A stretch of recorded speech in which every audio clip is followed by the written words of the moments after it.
Beloved chosen one, you weren't born to fit in. You were born to shake the ground they walk on. They didn't push you away because you were weak. They pushed you away because you were too strong to control. You were too aware, too intuitive, too spiritually loud for a world that survives on denial. They labeled you too much, too intense, too deep. Not because you were wrong, but because you were a mirror that reflected every truth they were afraid to see. They didn't hate you. They hated the awakening your presence triggered in them. They thought that turning their backs would break you. They thought that exile would erase you. But what they didn't know is that chosen ones are forged in isolation. Silence doesn't mute us, it sharpens us. Darkness doesn't bury us, it ignites us. What they thought was your retreat was your recalibration. What they called rejection was actually sacred redirection. They gave you hell and you turned it into prophecy. They gave you pain and you turned it into purpose. But before we dive into this divine transmission, I want to pause and thank every beautiful soul who has supported this movement through Super Thanks. Your generosity makes it possible to keep pouring this truth into those who need it most. Whether you've donated or not, please know from the bottom of my heart, I am deeply, deeply grateful for your presence here. Your energy, your time, your spirit, it all matters. It all fuels the mission.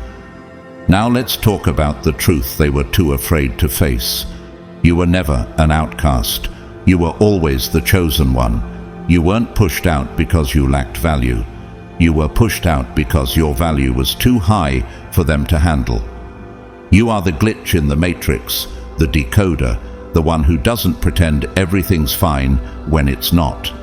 You carry codes that shake systems. Your spirit cracks foundations. And the very reason they rejected you was the very sign you were chosen. So if this message finds you and strikes a chord, drop the number 999 in the comments. That number is a signal, a frequency, a pulse that tells the universe, I'm awake, I'm aligned, I'm ready.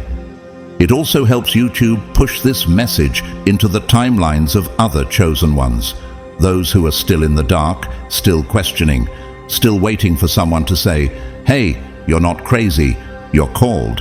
And that someone might just be you. The system will never promote this truth unless we force it into the light. But guess what? That's what chosen ones do. We don't wait for the door to open. We build a new one. We don't beg for attention. We become the message. And now that you're remembering who you are, the entire script is shifting. So take a breath, beloved. Get grounded. Because what comes next may just trigger the leader who's been waiting inside you all along. Let's begin.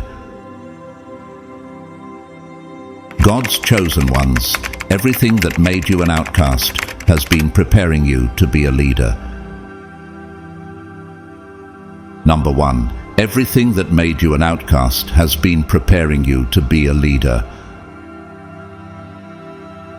Chosen one, do you ever wonder why your battles have been so relentless? Why the opposition came from every side? Why your soul seemed to carry a weight that no one else could see or understand? What if I told you it wasn't because you were weak, but because you were chosen to carry a power that threatens everything false around you? They didn't reject you because you were worthless. They rejected you because they could feel what you were becoming, and it scared them. You weren't being broken down. You were being reforged into something unshakable. When they laughed while you cried, they didn't realize they were watering the soil where your strength would bloom. When they cheered at your fall, they didn't know they were witnessing the start of your rise. Think about Joseph from the Bible. Betrayed by his own brothers, sold into slavery, falsely imprisoned, yet he never stopped rising. Genesis 50:20 reveals the truth. You intended to harm me, but God intended it for good to accomplish what is now being done, the saving of many lives. Like Joseph, you weren't cast aside. You were cast forward into a divine setup. What they meant for evil became the launch pad for your leadership. And now, The silence of those who mocked you speaks louder than their old laughter ever did. Why? Because your existence is a mirror to their failure, a reminder that they underestimated the wrong soul. When you were in the thick of your trials, sitting in silence, suffocating under the pressure of your uniqueness, did you beg God to make it stop? Did you ever whisper to the void, "Why me?" only to be met with more storms? That wasn't punishment, it was preparation. Every breakdown, every sleepless night, every invisible scar was chiseling you into a vessel that could carry purpose without pride, authority without arrogance. Your tears weren't wasted, they were anointing you in advance. As Isaiah 48:10 declares, "Behold, I have refined you, but not as silver. I have tested you in the furnace of affliction." You, chosen one, were never being destroyed. You were being activated. Look around now. You're still here, still standing, still breathing. That, in itself, is divine proof of your calling. Most wouldn't have survived what you walked through with grace. That's why they'll never understand you. That's why your light makes them uncomfortable, because it exposes everything they pretended to be. You weren't created to blend in with those who fear growth.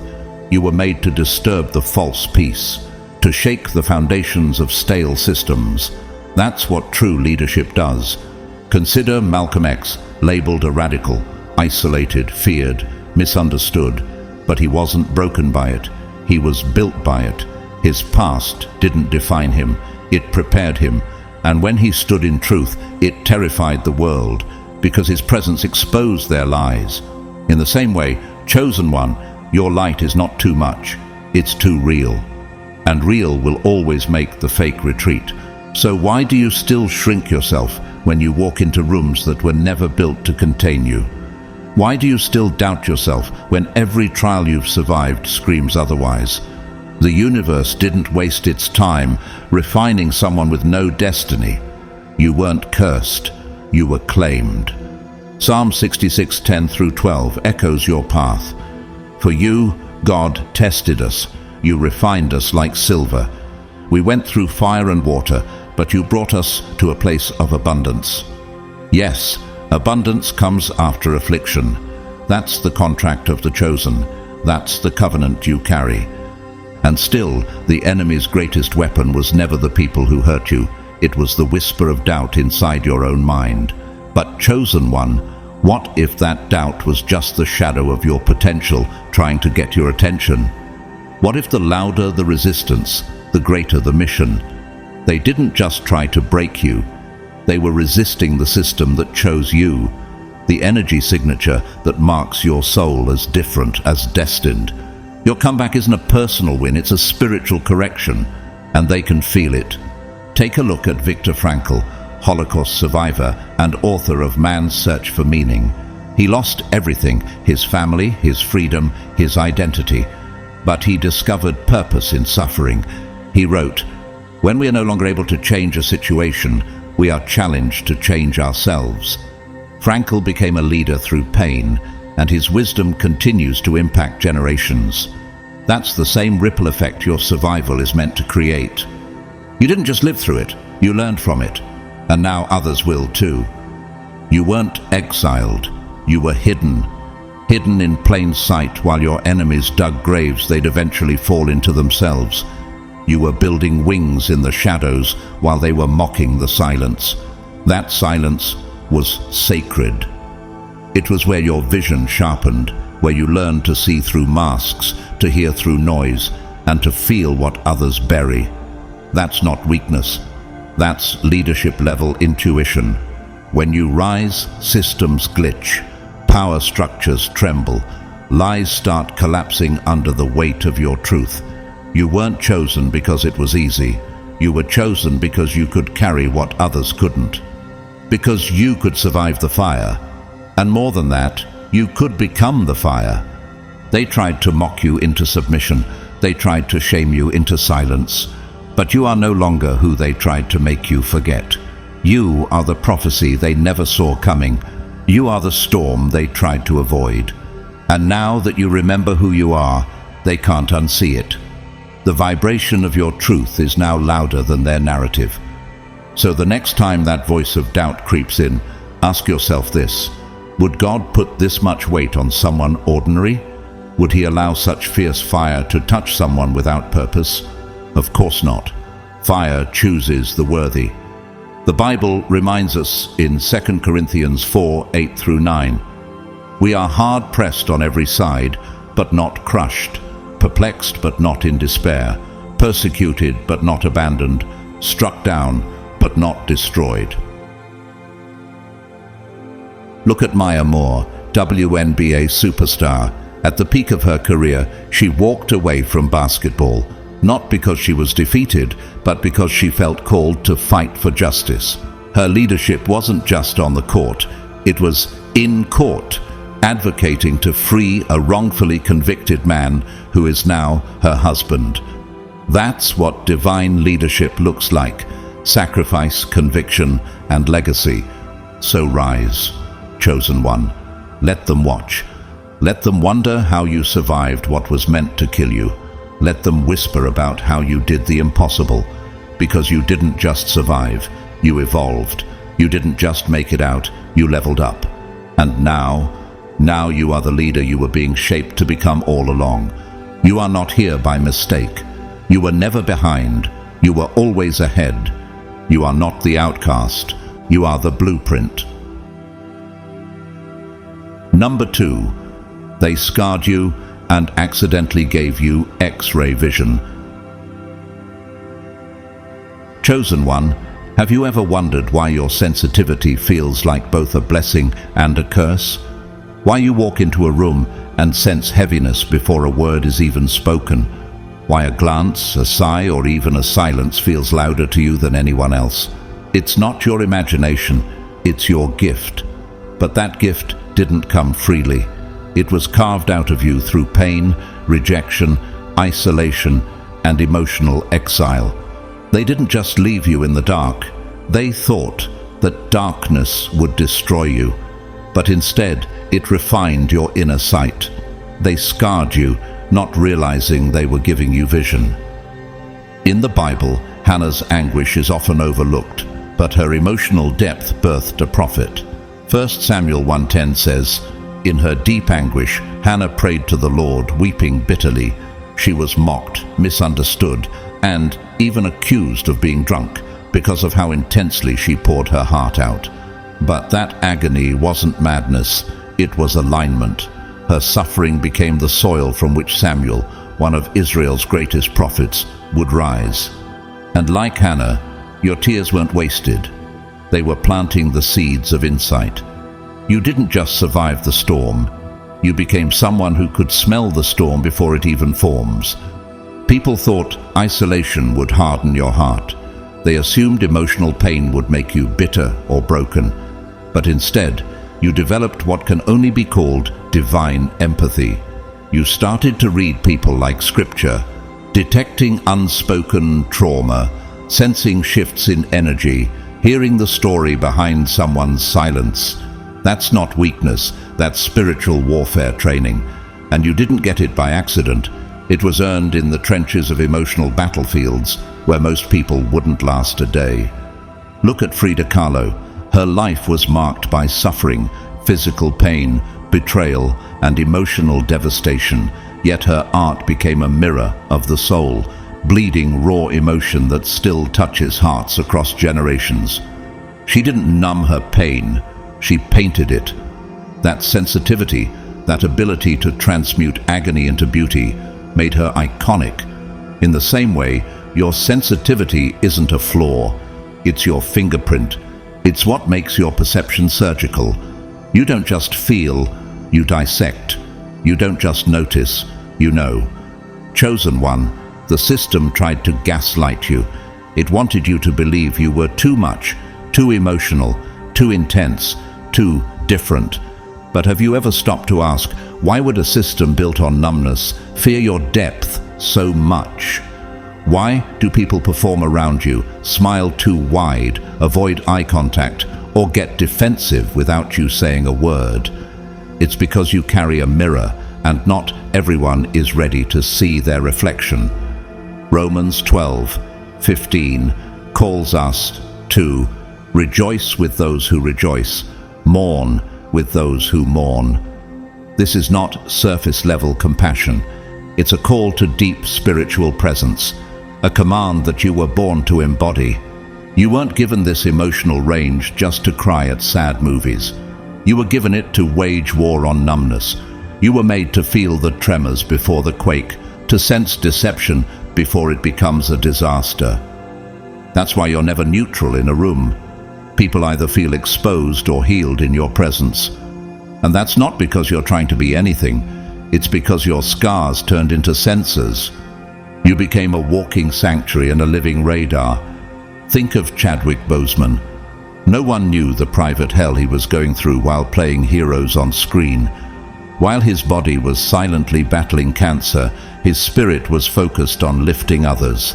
That's what true empathy looks like, carrying your pain quietly while pouring light into others.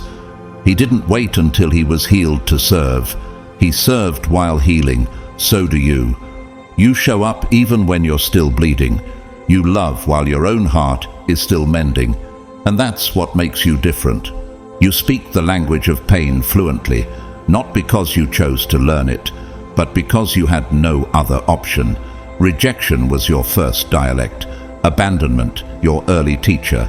You know how it feels to scream inwardly while smiling outwardly. And now that emotional fluency makes you a guide.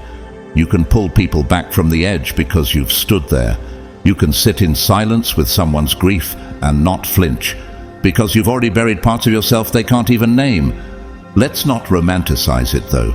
This power cost you. It hurt. You were labeled too much. You were misunderstood, misdiagnosed, mishandled, but you stayed tender. You stayed human in a world that rewards performance over presence. That's what makes you dangerous. Galatians 6:2 tells us, "Carry each other's burdens, and in this way you will fulfill the law of Christ." You don't just do this out of duty. You do it out of design. You were created to carry more because you feel more. And now you see more. They hoped you'd go numb, but instead you became a lie detector. They wanted your heart to die, but it regenerated like spiritual armor. Your pain became your X-ray machine. You scan energy, emotion, and intent with surgical precision. And here's the part that shakes the room. You do it without trying. While others rely on words, you rely on resonance. While they perform, you perceive. That kind of vision, it terrifies liars. It rattles abusers. It threatens manipulators. Now, think of Nina Simone. Her music wasn't just beautiful, it was revolutionary.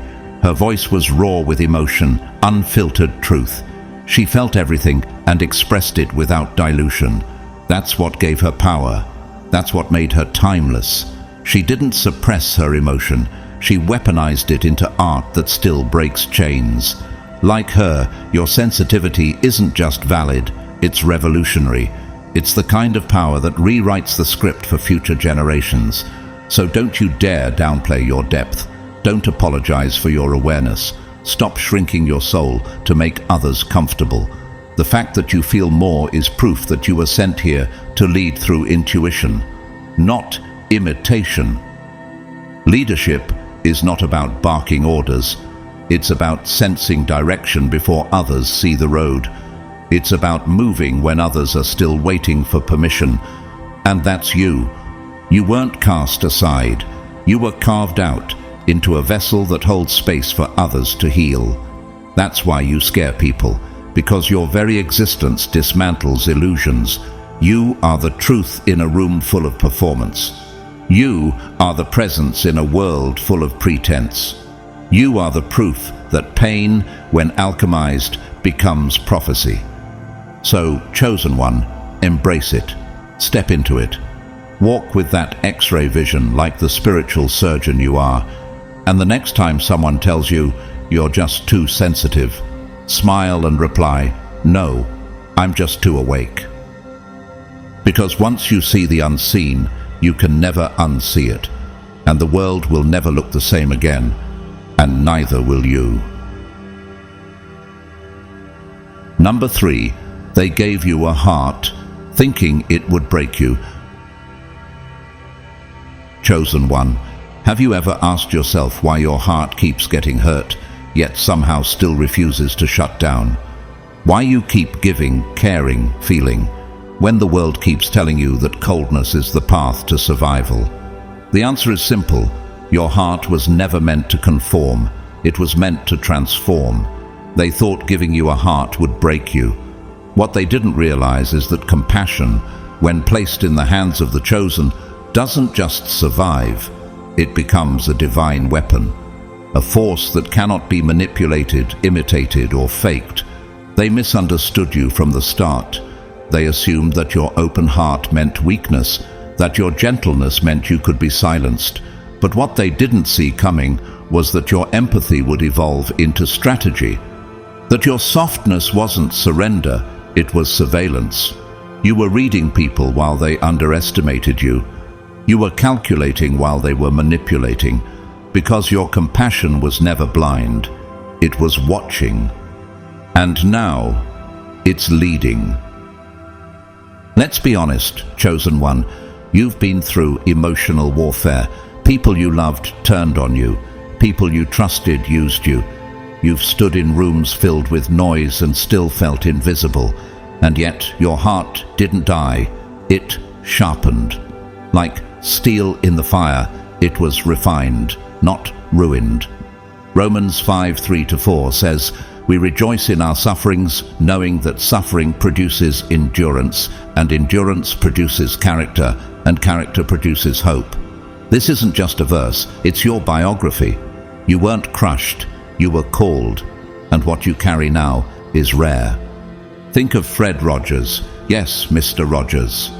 In a world of noise, sarcasm, and cynicism, he led with quiet love. He showed that gentleness is not passivity, it's power under control. He transformed generations with kindness, not dominance. That's the kind of leadership the chosen embody. You don't crush people to rise, you lift them as you climb. You don't lead with fear, you lead with presence. And that's exactly what terrifies those who can't comprehend leadership without ego. So, when you ask yourself, why do I care so deeply, even when it hurts? Understand this, that pain is the price of purpose. You've been entrusted with a heart that feels so that others can heal.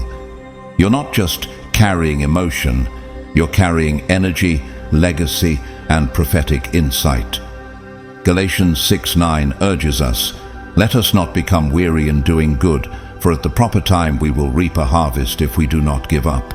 You've been sowing love in a field full of thorns, but your harvest is coming. And no, it hasn't been easy. You've wanted to stop caring. You've begged to feel less.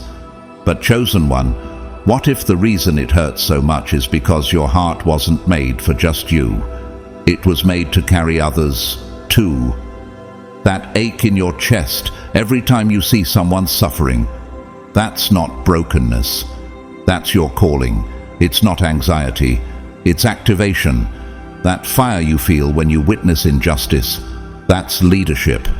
That's the Spirit whispering, you were made for this. Esther didn't rise from comfort. She rose from risk. She was a woman in a hostile palace, called to speak up when silence was safer. Esther 4:14 reminds us, "And who knows but that you have come to your royal position for such a time as this?" That's not just about her, it's about you. You were put here now, in this timeline, with that heart, for a reason. Your compassion is not random, it's strategic. Your emotion isn't weakness, it's encrypted wisdom. You don't just feel, you discern. You don't just notice, you know. Look at Brandon Stanton, the creator of Humans of New York. He didn't build an empire through power plays or boardroom deals. He built it by listening, by feeling, by seeing the invisible stories in ordinary people. His empathy became a bridge between worlds. That's what you're doing, chosen one.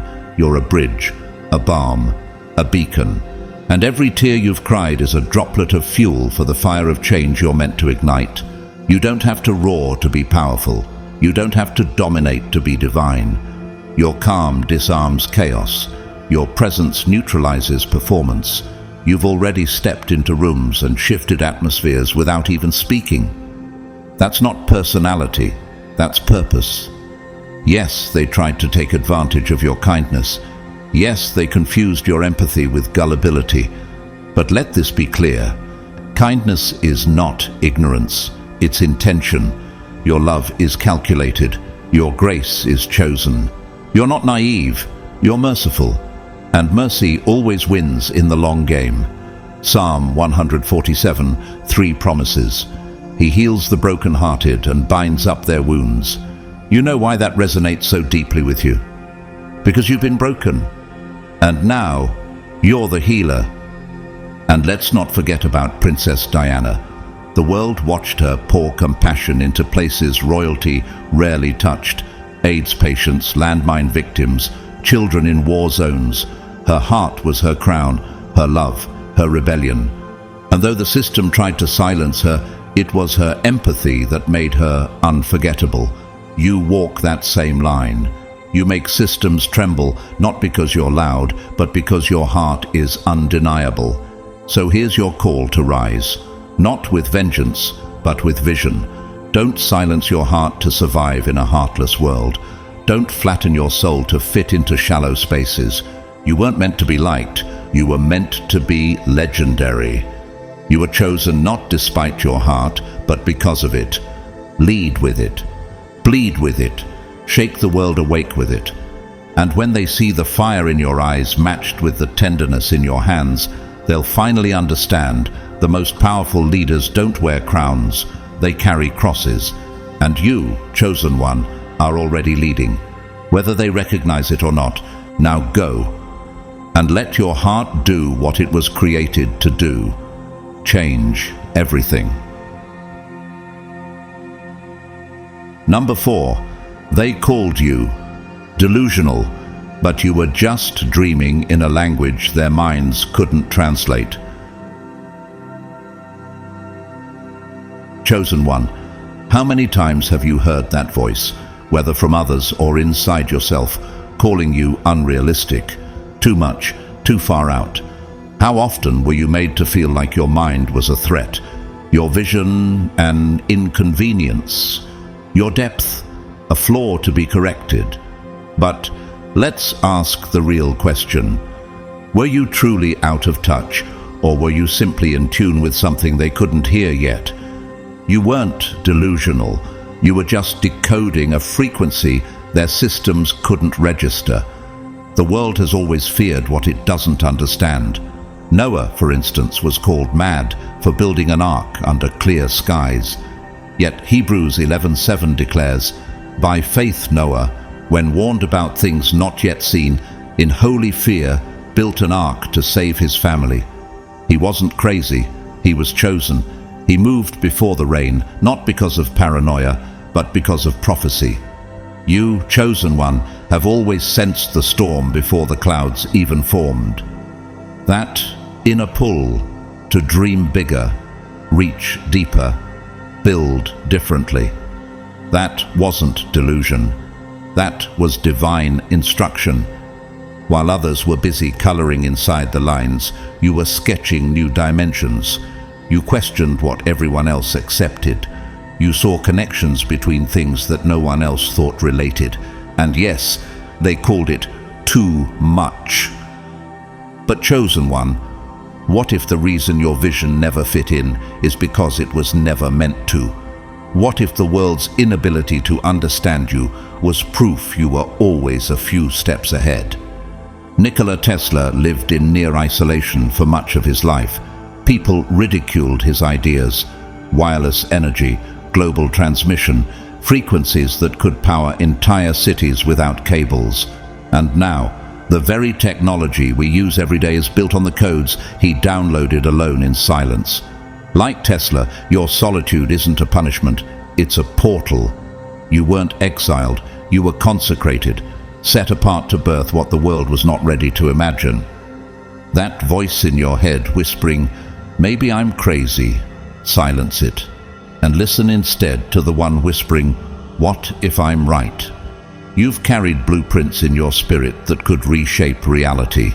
You've received downloads in your dreams, messages in your meditations, insights in your moments of deepest stillness. People might laugh now, but when your vision manifests, they'll quote you later. Isaiah 55:8-9 reminds us, "For my thoughts are not your thoughts, neither are your ways my ways, declares the Lord." Your thoughts are divine disruption wrapped in imagination. You're not meant to mirror the world, you were born to rewire it. So when they said, "Stop daydreaming," what they were really saying was, "Stop hearing things we can't." But you couldn't stop. You kept dreaming, sketching, planning, believing, because something inside you knew. The old world could not contain what you were meant to create.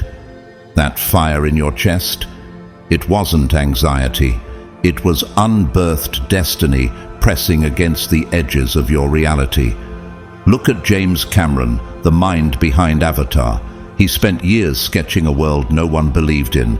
Alien languages, bioluminescent ecosystems, cultural codes from scratch. Studios thought he was wasting time and money, but Avatar became one of the highest-grossing films in history, not because it followed rules, but because it created a new realm. Cameron didn't wait for approval. He trusted the unseen and built anyway. That's the same energy rising in you now. So what if they don't get it? So what if they laugh?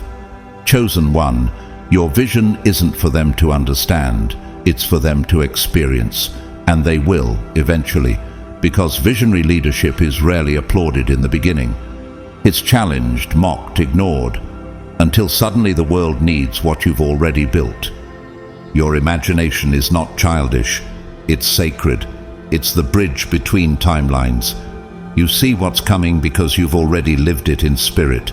You walk through this world with the eyes of a creator, not just observing reality, but reshaping it from the inside out.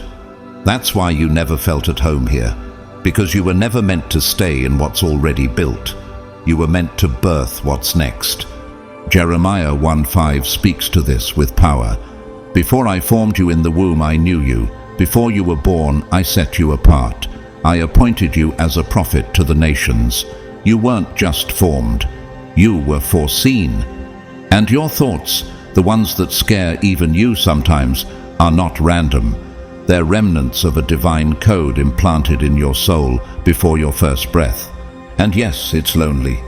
Visionaries are always the first ones to walk a path no one recognizes. But that's what makes you a leader. You go first. You carry the weight of the unseen while others stay safe in the visible. You feel the tension of what hasn't arrived yet and still choose to trust it. That's faith. That's foresight. That's divine engineering. Consider Steve Lacy, the genre-defying artist and producer who recorded Grammy-nominated tracks on a cracked iPhone. No studio, no permission, just vision. He didn't wait for the industry to validate his ideas. He trusted his inner voice. And now, that same cracked phone sound redefined modern music. Like him, you're not here to replicate tradition.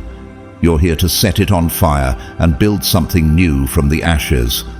So don't water down your ideas to fit into spaces that were never built to hold them. Don't silence your knowing to make others comfortable. Don't shrink your frequency for a world that still thinks in static. They called you delusional because they couldn't decode your downloads. But the moment you speak what you see, the atmosphere shifts. The ground remembers. The people awaken. You're not just a dreamer. You're an oracle. You're a system disruptor, a frequency shifter, a divine innovator. And it's time to stop asking for permission and start building from prophecy. You don't need applause. You need obedience to your gift. Your dreams are not escape routes. They're entrance points. Entryways into what the world will one day call breakthrough. So the next time someone asks, "Who do you think you are?" You say, I'm the one the universe trusted with what comes next. Because you are. You are the outcast. You are the oracle. And the future remembers you already. Number 5. They tried to erase you, but you wrote yourself in fire. Chosen one. Have you ever felt like the world was trying to shrink you into something safer, quieter, easier to digest? Have you spent years wondering why your presence seemed to unsettle people, even before you spoke a word? That wasn't by accident. You were never meant to fit their mold. You were designed to disrupt it. They didn't understand your truth, so they tried to rewrite it. But what they didn't realize was this. Every attempt to erase you only made you burn brighter. You weren't made to be understood. You were made to be undeniable. That's why they couldn't figure you out, and that's exactly why they feared you. While others perfected roles and wore masks, you refused to abandon your soul for the comfort of the crowd. You walked into rooms they tried to keep you out of, not with noise, but with presence. And that presence, it came from the fire you endured, the silence you survived, and the identity you reclaimed. The Bible reminds us in Psalm 139, verse 14, I praise you because I am fearfully and wonderfully made. Your works are wonderful, I know that full well. You were not a mistake. Every part of you, your intensity, your sensitivity, your refusal to play pretend, was crafted with purpose. And while they tried to reduce you to something manageable, digestible, quiet, you kept rising, because your very existence is a statement that realness cannot be repackaged. Look at Nina Simone. The world wanted to put her in a box, just another jazz singer, but she wouldn't let them. Her voice became a revolution. Her truth, unapologetic, raw, defiant, shattered boundaries. She was too bold for a world trained to reward silence. Sound familiar? They wanted her to sing pretty, not scream truth, and yet it was her screaming that woke a sleeping nation. That's what your presence does. You don't just lead, you awaken. You didn't become authentic overnight. You bled for it. Every betrayal carved away what didn't belong. Every mockery cut deeper into your clarity. And instead of hiding those scars, you learned to wear them like medals. Your pain was never meant to silence you. It was meant to sculpt you. Romans 12. 2 commands. Do not conform to the pattern of this world, but be transformed by the renewing of your mind. You never conform because you were too busy transforming. Let's talk about Odysseus, not just as myth but as mirror. He wandered, misunderstood, pushed far from his homeland. For years he didn't know his strength, his identity, his fire. But once he remembered who he was, he didn't retreat. He returned. And when he returned, the entire kingdom shifted. Chosen one, you've been in your wilderness.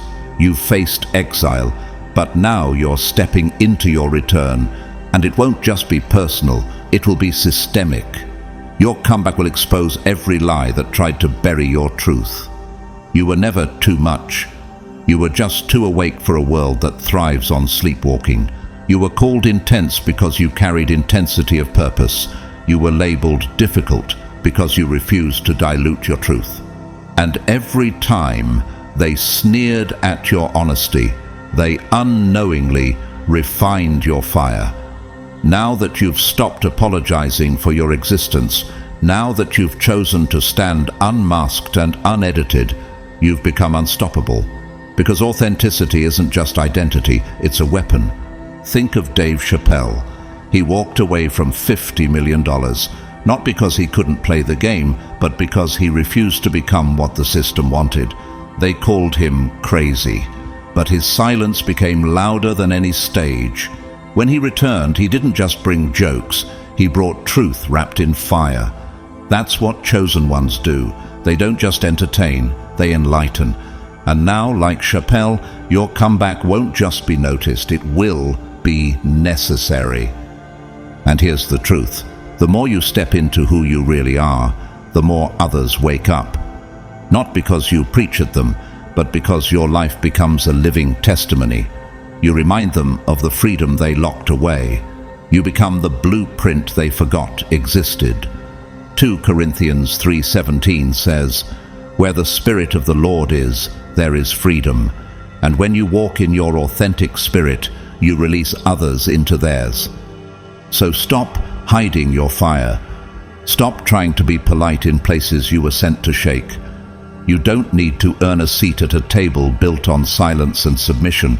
You are the table. You are the structure. You are the fire and the foundation. And if your presence rattles people, let it. If your honesty strips illusions, good. You weren't chosen to conform. You were chosen to confront. You're not misunderstood. You were misplaced until now. Because this world is shifting, the masks are cracking, the lies are leaking, and guess who was built for this chaos? You. You've already thrived in it. You learned to breathe under pressure. You learned to speak through fear. You learned to walk through fire without flinching. Look at Amanda Gorman, a young black woman who stood on the world's biggest stage, Inauguration Day, and didn't shrink. She didn't perform. She declared. Her poem wasn't just beautiful, it was prophetic. She reminded the world what truth sounded like. That's what your voice does too. It doesn't just speak, it awakens, it shifts, it echoes. So, chosen one, walk boldly with your scars exposed. Be the mirror that reflects back every soul too afraid to face itself. Be the flame that burns down the cage of conformity. Be the blueprint that reminds the world what real looks like. Because you were never the outcast, you were the original, the mold breaker, the frequency they couldn't predict. And now you're rising. Not with vengeance, but with vision. Not with noise, but with truth. And your fire will not only light the path forward, it will expose every system that tried to dim you. They tried to erase you, but you, chosen one, wrote yourself in fire. And now the whole world will remember your name. Number 6.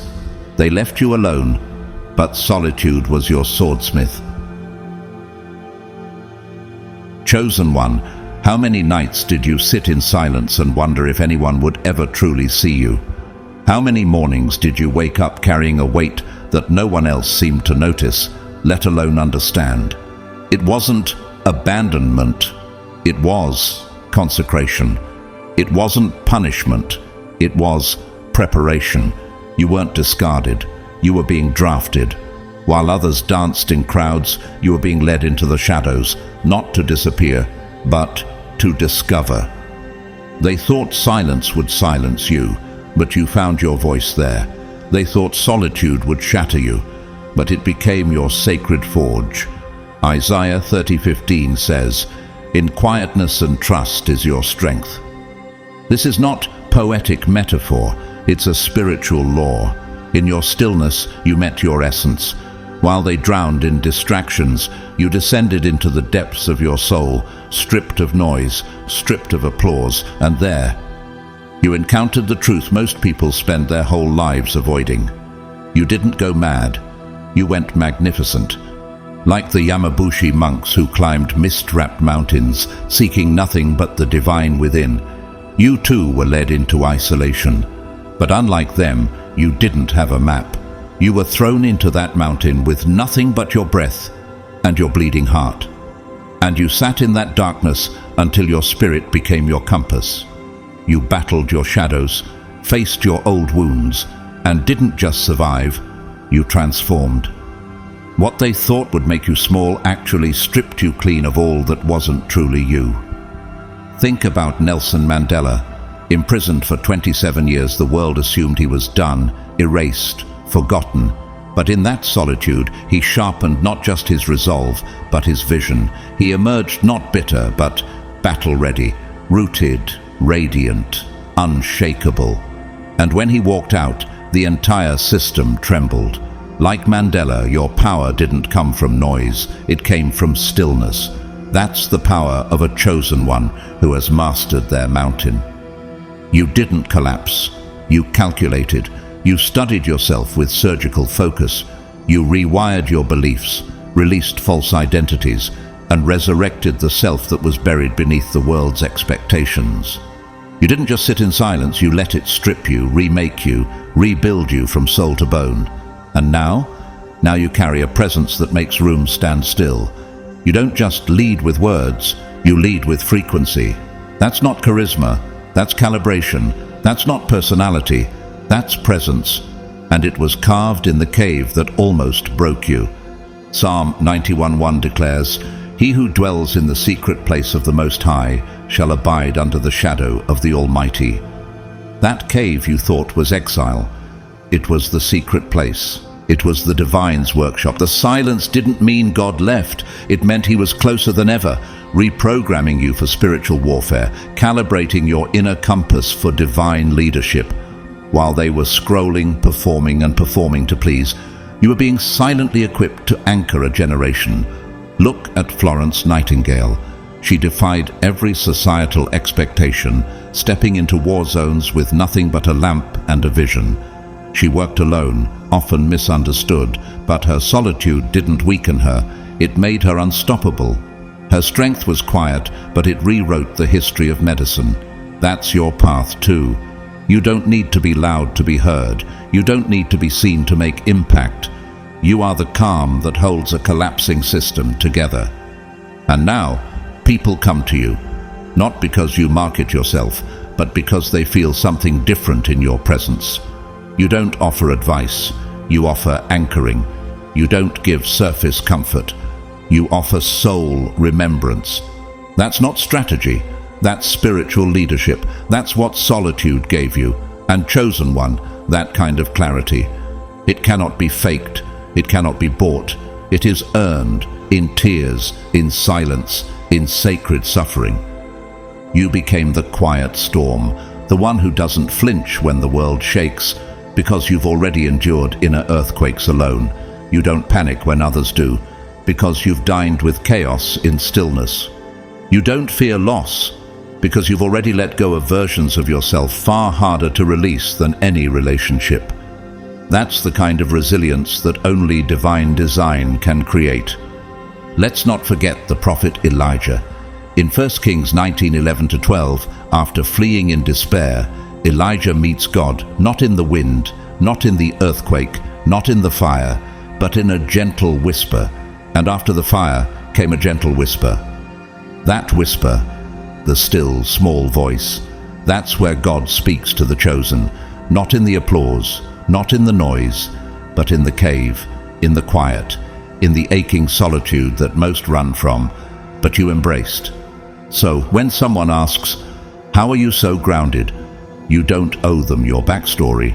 When they wonder, "Why don't you react like everyone else?" they don't need to know you've already danced with demons and come out holy. What they sense is the authority solitude gave you, the energetic dominion carved into your bones through nights when you begged for mercy and were met with silence, only to find that silence wasn't rejection, it was initiation. You don't just show up, you shift atmospheres. You don't just speak, you awaken timelines. You don't just exist, you stabilize storms. That's not luck, that's leadership forged through isolation. You were made to carry more, not to impress, but to hold. You're the one people run to when everything falls apart, not because you advertise your power, but because they feel it. It's in your walk, your tone, your breath, your silence. Look at Marcus Aurelius, philosopher, emperor, isolated thinker. He ruled Rome with wisdom, not because of politics, but because of his internal discipline. His strength didn't come from war, but from solitude, from journaling, from self-mastery. That's the level you're stepping into now. So for the ones still hiding, still doubting their solitude, still thinking silence means failure, let me be clear. That cave you're in is the forge. It's the training ground. It's the sacred monastery where God is sculpting your next level. Don't numb it. Don't escape it. Sit in it. Let it burn away what no longer serves. Because when it's done, you won't just survive. You'll shake the earth when you walk out. They called you a loner, But you were being turned into a legend, and when you rise, fully formed, deeply rooted, spiritually loaded, they won't just notice, they'll never forget. Number 7. They thought you were just watching, but you were calculating the whole time. Chosen one. How many times did people look past you, assuming you were irrelevant just because you were quiet?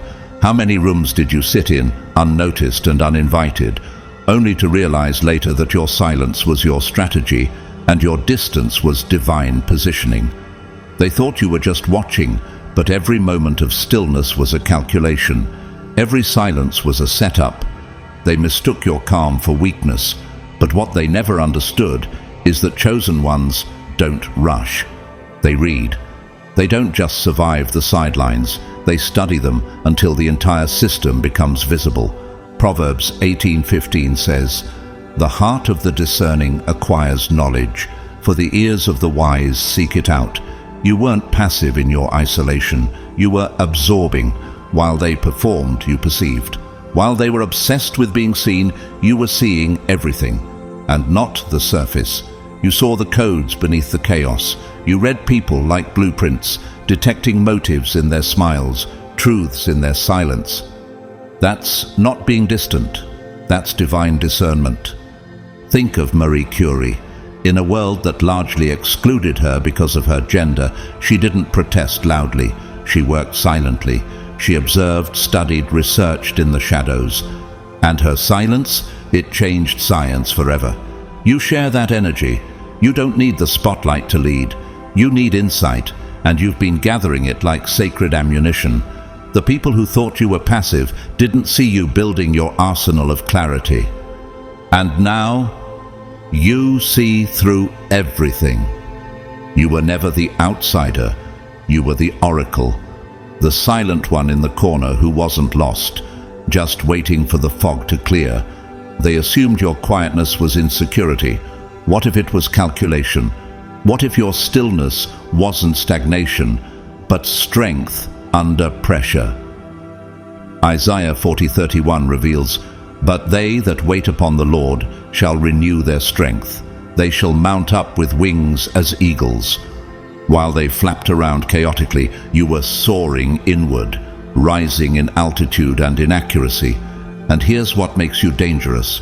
You remember everything, every little shift, every half smile that didn't match the tone. Every time someone said, "I've got your back," but quietly slipped away when things got hard. You don't need proof to know who someone is. You felt it long before they showed their true face. That's not paranoia. That's pattern recognition forged in spiritual fire. That's leadership intelligence most people never develop. Like Zacchaeus, the world told you to stay small, stay out of the way. But you climbed higher, not for attention, but for perspective. Luke 19:4 says, "So he ran ahead and climbed a sycamore fig tree to see him, since Jesus was coming that way." He positioned himself not to be seen, but to see. And when he did, it changed everything. That's your energy. You're not looking for a spotlight. You're scanning the battlefield. You're the one who sees the trajectory before the first move is made. You've noticed who only shows up when the lights are on. You've observed who pretends loyalty when it's profitable. You've clocked every power play, every subtle shift in tone, every betrayal before it blossomed. That's not coldness. That's clairvoyance born from constant exposure to truth and deceit. And while others chase applause, you're cultivating accuracy. Consider chess master Judith Polgar, who from a young age trained in solitude. She wasn't trying to impress the world. She was outthinking it. When she stepped onto the board, she dismantled world champions move by move. Not with noise, but with vision. That's you. A strategist cloaked in stillness. A quiet force who sees 10 moves ahead. And when you finally move, the entire board changes. You're not surprised by betrayal anymore. Not shaken by fake loyalty. Not impressed by loud charisma. Because you've already seen what's behind the curtain. You know who people really are when they think no one's watching. And in that knowing, You've gained the edge. You're not reactionary, you're surgical. And that's what the world needs now. Not another voice in the crowd, but a mind that can decode what the crowd is missing. People may have once called you disconnected, hard to read, even antisocial, but those labels came from those who feared what they couldn't control. Your presence makes them nervous, not because you're wrong, but because you're right. You see them all the way through, and while they put on performance after performance, you were memorizing the truth beneath their acts. Look at Alan Turing, misunderstood, quiet, considered odd by his peers, but he was quietly building the codebreaker that helped end a world war. His silence wasn't weakness, it was weaponization. Your mind has that same power. And now, while they play loud and fast, you're becoming the one they can't afford to ignore. So for every moment you felt invisible, know this: invisibility was your invisibility cloak. It protected your growth. It preserved your power. It gave you a front row seat to how the world works, without being distracted by needing to be part of it. And now you have what they don't: unshakable clarity, laser focus, a calm that can't be manipulated, and vision that can't be bought. When chaos hits, and it will, they'll look to you, not because you talk the most, but because you see the most, not because you're loud, but because your insight moves things. You weren't excluded, you were extracted, set apart, upgraded. So when your moment comes, and it is coming, you won't ask for a seat at the table. You'll walk in with the entire design schematics and build something better. You are not behind. You are not invisible. You are not disconnected. You are the blueprint keeper. You are the one who sees. And now, you're the one they'll all be watching. Number 8, they rejected you and accidentally set you free. Chosen one, how many times did rejection sting so deep it made you question your worth? How often did being left out make you wonder if something was wrong with you? But what if I told you that the very doors that slammed in your face were sacred redirections? What if being pushed out wasn't punishment but promotion? They didn't realize it, but the moment they rejected you was the moment they unlocked your liberation. They thought your silence meant defeat, but you were forging blueprints. They assumed you'd beg for acceptance, but you were blueprinting your kingdom in secret. While they craved approval, you craved truth. While they rehearsed performances for applause, you chose to live unfiltered, even if that meant walking alone. Their system was never designed for you. It was designed to suppress you. But like Joseph in Genesis 50:20, you can now declare, "You intended to harm me, but God intended it for good to accomplish what is now being done, the saving of many lives." Rejection wasn't your end. It was your divine rerouting. Let them call you rebellious. Let them whisper about how you strayed too far, how you walked too different, too free. They don't understand that you were never meant to ask for their approval. You were meant to transcend their structure. When they tried to define you, you redefined yourself. When they tried to confine you, you built new dimensions. You didn't just survive exile, you weaponized it. Think about the story of Oprah Winfrey, fired from her first television job, deemed unfit for TV, told she didn't have what it took to succeed in the media world. But rejection didn't break her, it built her. She created her own platform on her own terms, and now she owns the throne they said she couldn't sit on. That's your energy now. You didn't just rebuild, you rose on a higher frequency, one they were never designed to reach. Your solitude taught you what approval never could. Every time they overlooked you, you looked within. And there, in the silence, you heard your true voice. You found the conviction that no applause can give, and no rejection can take. Hebrews 13:13 speaks directly to this journey. Let us go to him outside the camp, bearing the disgrace he bore. You, like Christ, were cast outside the camp, outside the system, and there you were made sacred. You weren't broken, you were branded. Odysseus didn't return home to explain, he came back to reclaim. That's the energy you're carrying now. You didn't just wander, you weren't just lost. You were evolving through exile, sharpening through isolation, collecting the codes of what comes next.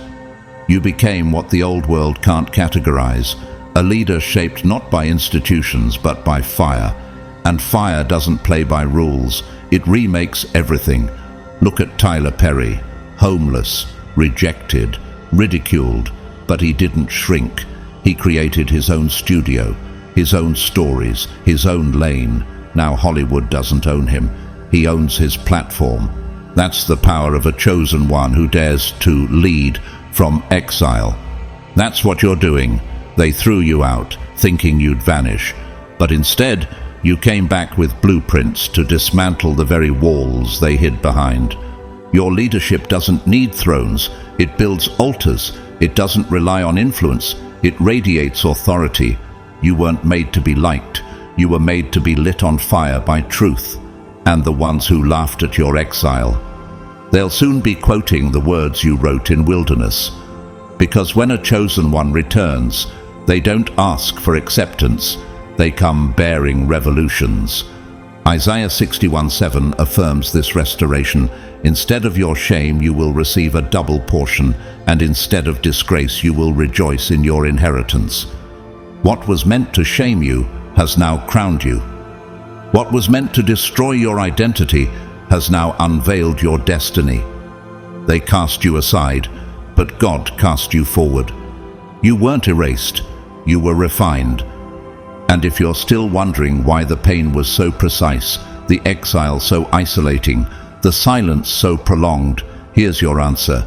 You were being groomed for the kind of leadership that the old systems can't contain. You were never meant to be the favorite. You were meant to be the foundation. You weren't supposed to blend in. You were supposed to break through. So now, when they ask, where did you come from? You answer, from the exile, from the silence, from the rejection you thought would end me. You didn't just survive. You alchemized. You transformed pain into prophecy. And that transformation, it cannot be faked. Look at James Baldwin, rejected for being too radical, too raw, but his pen birthed revolutions. His voice echoed truths that polite society couldn't swallow. He didn't adjust himself to fit the system. He dismantled the lies that held it up. You're walking in that same fire now. You don't need a seat at their table.